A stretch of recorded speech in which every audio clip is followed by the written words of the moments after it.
नमस्कार दोस्तों। बिहार और स्पोर्ट्स की जब भी हम बात करते हैं तो बीते दिनों या बीते कुछ सालों तक ऐसा लगता था कि बिहार में कोई टैलेंट नहीं है।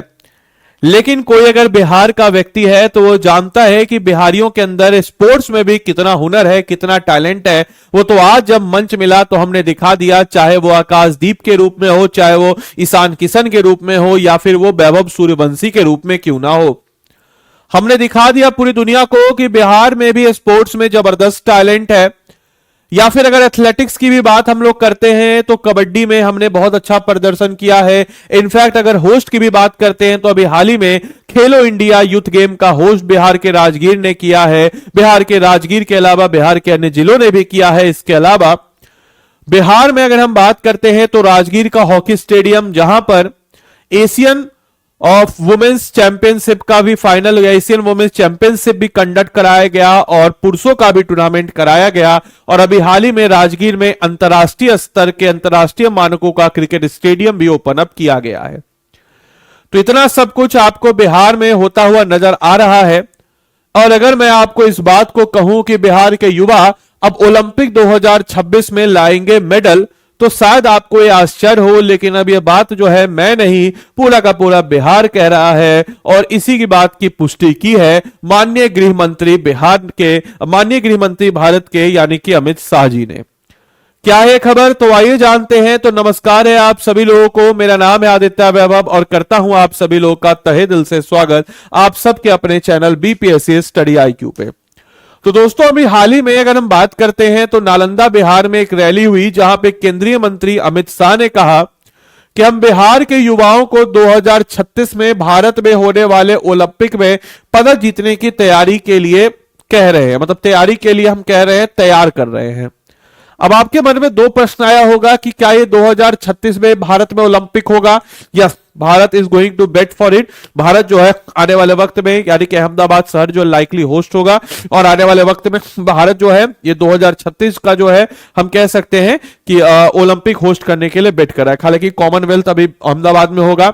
यह कथन सिर्फ एक राजनीतिक भाषण नहीं, बल्कि भारत की खेल नीति, युवा सशक्तिकरण और राष्ट्रीय गौरव की दृष्टि को उजागर करता हुआ एक पहलू जो है हमको स्वाभाविक सी बात है नजर आ रहा है।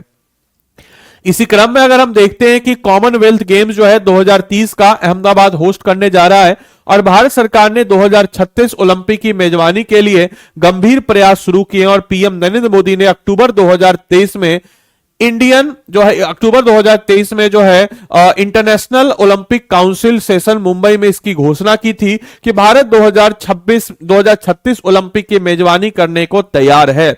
और जिसका डेमो जो है अभी हाल ही में हमको अहमदाबाद गुजरात में कॉमनवेल्थ गेम 2030 का आयोजन होगा, जिसमें हमको देखने को नजर आएगा। और संभावित होस्ट सिटी की बात अगर हम करते हैं तो अहमदाबाद, जहां विकसित हो रहा है सरदार वल्लभ भाई पटेल स्पोर्ट कॉम्प्लेक्स, जो कि खेल गांव होगा यहां का, जो दुनिया के सबसे बड़े खेल परिसरों में एक शामिल होगा। और अगर भारत को यह अवसर मिलता है तो यह जो है इंडियन स्पोर्टिंग सेंचुरी मोमेंट बन सकता है, जो कि रोजगार, इंफ्रास्ट्रक्चर, स्पोर्ट कल्चर में एक जबरदस्त रूप से क्रांति के रूप में भी नजर आ रहा है।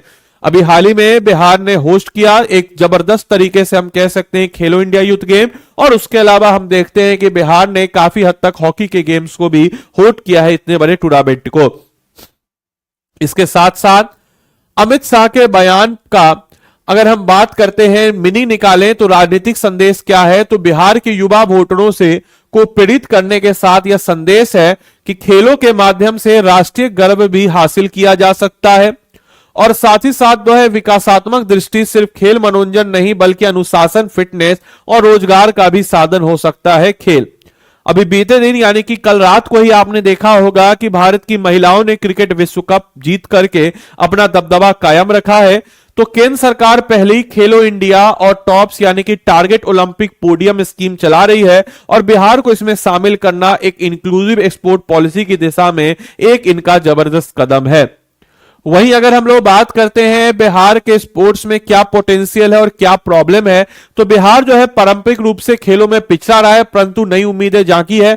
जैसे पटना स्टेडियम और नालंदा यूनिवर्सिटी में खेल सुविधाओं का इंक्रीजमेंट, खेलो इंडिया जैसी योजनाओं से स्कूली स्तर पर टैलेंट हंट और खेल छात्रवृत्ति यानी कि हम कह सकते हैं कि स्कॉलरशिप और स्पोर्ट्स यूनिवर्सिटी की योजना।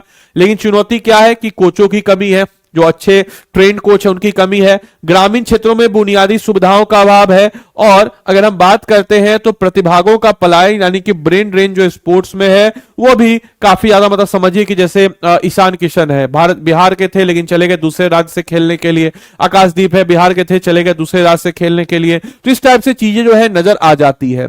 तो यह कथन जो है सिर्फ चुनावी जुमला नहीं होना चाहिए, अगर इसे नीति निवेश निरंतर प्रशिक्षण से जोड़ा जाए तो बिहार की 10 करोड़ युवा आबादी मेडल टारगेट 2036 का सपना साकार कर सकती है, और खेल स्कूल, कोचिंग सेंटर और टैलेंट नर्चरिंग प्रोग्राम शुरू किए जाएं तो बिहार सच में भारत का स्पोर्ट पावर हाउस बन सकता है, क्योंकि टैलेंट की, ताकत की कमी और माइंडसेट की कमी हमारे अंदर रही है। इसके अलावा अमित शाह का यह बयान राजनीतिक घोषणा से अलग पर के एक विजन स्टेटमेंट भी बताता है। अगर हम बात करते हैं कि जो बिहार जैसे राज्यों में खेलों के माध्यम से आत्मविश्वास, रोजगार और राष्ट्रीय गौरव पैदा करने की संभावना दिखाता है, अगर यह दृष्टि नीति उतरी तो 2036 ओलंपिक में बिहार के युवाओं के लिए गौरव बन सकता है। पर यही अगर फिर भाषण रह गया तो यह खोया हुआ अवसर, मिस अपॉर्चुनिटी भी होगा। तो दोनों पक्षों को हम लोग को इसको समझना है। बाकी आप लोग के लिए क्वेश्चन है कि which Indian city is being considered as the propose host for the 2036 Olympic game. 2036 Olympic खेलों की संभावना मेजबान सिटी के रूप में भारत के किस शहर पर विचार किया जा रहा है? तो इस प्रश्न का उत्तर दें आप लोग। बाकी आप में से कोई भी जन अगर हमारे पेड कोर्स के साथ जुड़ना चाहता हो तो आरंभ 13.0 बैच जो कि 8 नवंबर से शुरू हो रहा है, आप इसके साथ जुड़ सकते हैं। 9289996924 पर कॉल करके आप मेरा निःशुल्क मेंटरशिप भी ले सकते हैं, या फिर आप ऐप पे जा करके जो है इस बैच में इनरोल कर सकते हैं आदि लाइव कोड को लगा करके। अब आपको हम बताते चलें कि आखिर अगर आपको मान के चले इस बैच में इनरोल करना है तो आप कैसे इस बैच में इनरोल करेंगे। तो सबसे पहले स्टडी IQ के ऐप या वेबसाइट पे आप चले जाइएगा, इसके स्टेट पीसीएस पे जाइएगा, बिहार पे जाइएगा, यहां पे 13.0 आएगा। अब इस बैच में क्या खास बात है और आपको क्यों इस बैच में इनरोल करना चाहिए? तो सबसे पहले तो यहां पे आपको ये हटा देना है, कोड लगा देना है आदि लाइव। क्यों? आदि लाइव से आपको मैक्सिमम डिस्काउंट मिला। अब देखिए आपको बता रहे हैं कि क्या होगा। जैसे मान के चलिए कि 8 नवंबर से इसमें बैच शुरू हो रहा है। 8 नवंबर से हिस्ट्री पढ़ाया जा रहा है।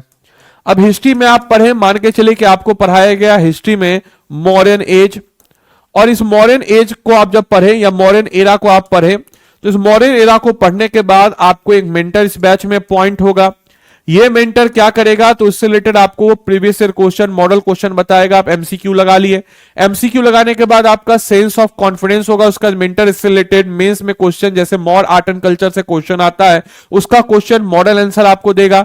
और आपको ऑनलाइन जो है वो आपको एक सीट देगा जो कि आपके A4 साइज में होगा, जैसे आपका पेपर एग्जाम में होता है। उसको डाउनलोड करके उस पर आंसर लिखेंगे।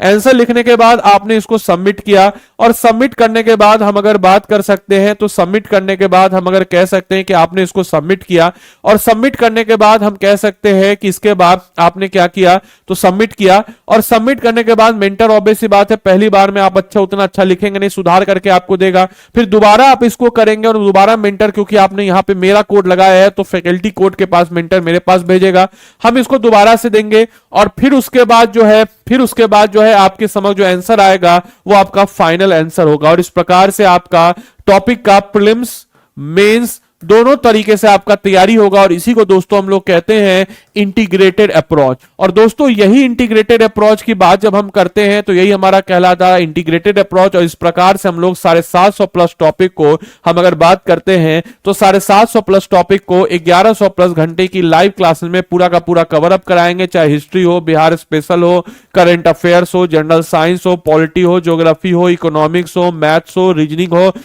या फिर एसए हो, सारे के सारे टॉपिक को कवर अप कराएंगे।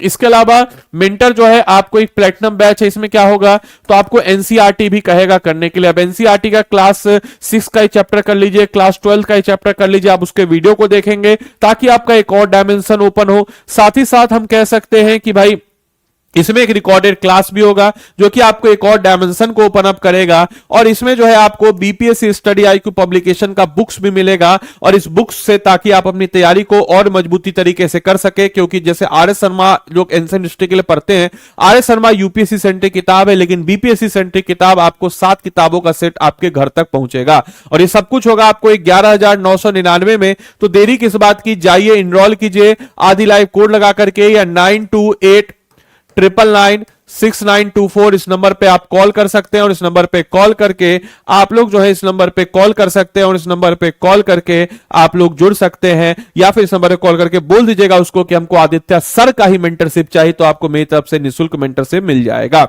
तो देरी किस बात की, जाइए इनरोल कीजिए, अपनी तैयारी को मजबूती कीजिए। तो मिलता है अगले सेशन में, तब तक के लिए bye bye, take care, thank you and thanks for watching this session.